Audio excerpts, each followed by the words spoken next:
Hello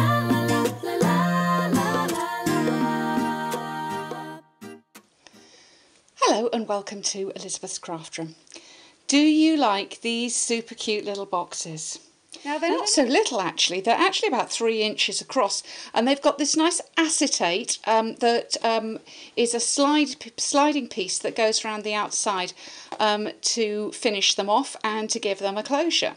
So there's different ways that you can do this, and I've been making some pretty examples. This has got a die cut on it.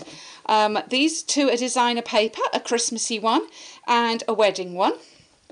But I'm going to put these to one side and show you how easy they are to do. So the boxes come like this. They're like a little fold together boxes.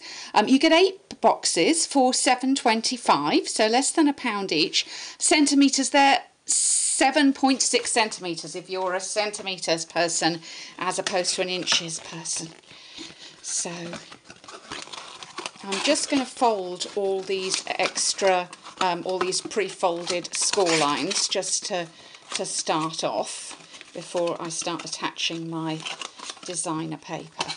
So I found it was easier to attach the designer paper with it flat, and I've cut my pieces at 2 3/4 inches. How pretty do you think these are?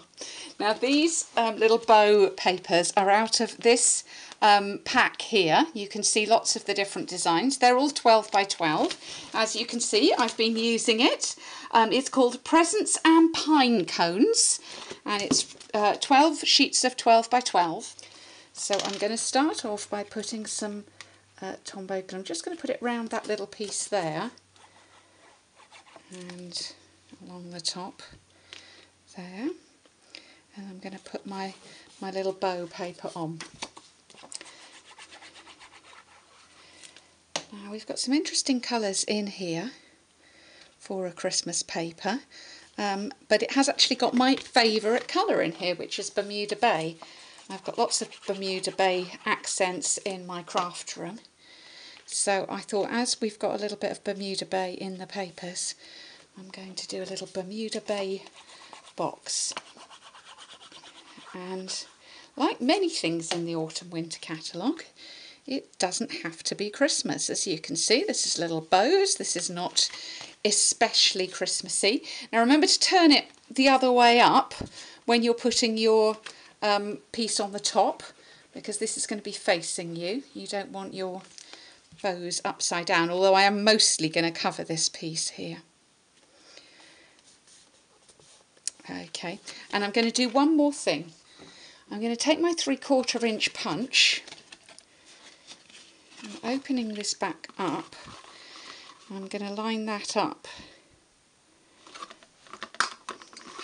there, and so I've recut the paper so that it now matches the box.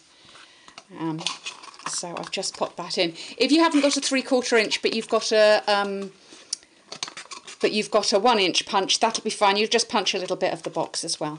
So the first piece I'm putting in when I'm assembling this box is this bridge shape, if you like, sort of bridge shape. Then the 2 matching sides, and then finally the tab. Pop the tab downwards until it locks, press from the inside, and you've got a nice sturdy box. I'm going to fold that piece over there, and it's going to close up like that. Isn't that pretty?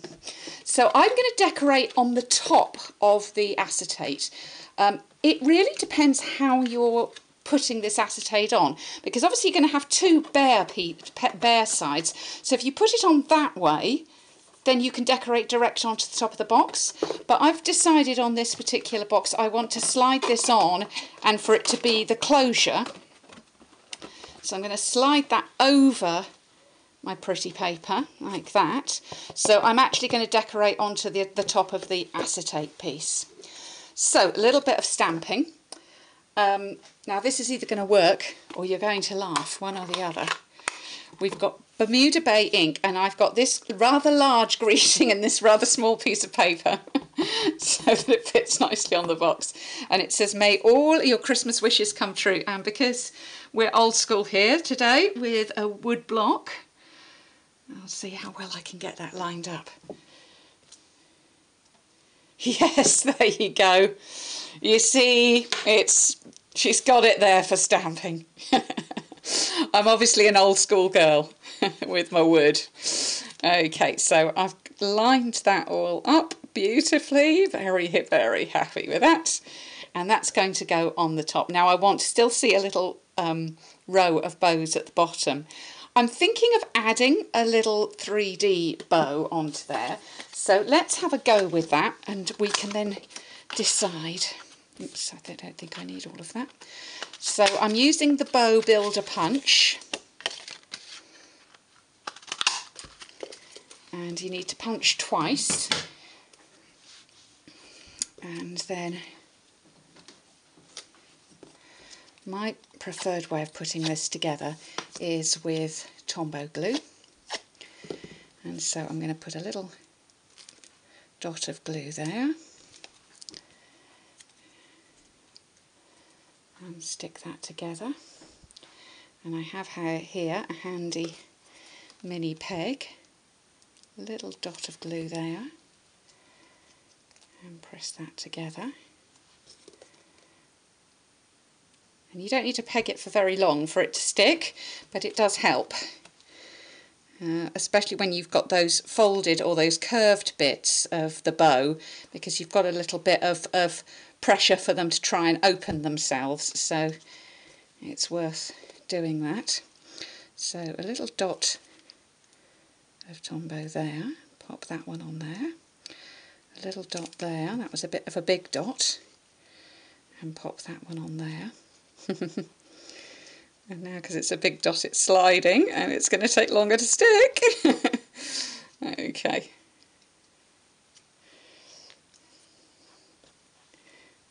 Put my my peg on for a couple of moments more. You can actually wind this little bit round the middle as well, but what I find is if you're going to do that, the easiest way to do it is with some tear and tape, because you get very gluey if you try and do it with Tombow. So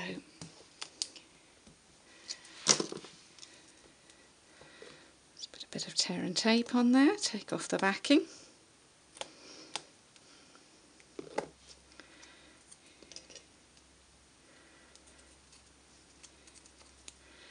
And here we go. Wind that round and that. And there's our little punched bow.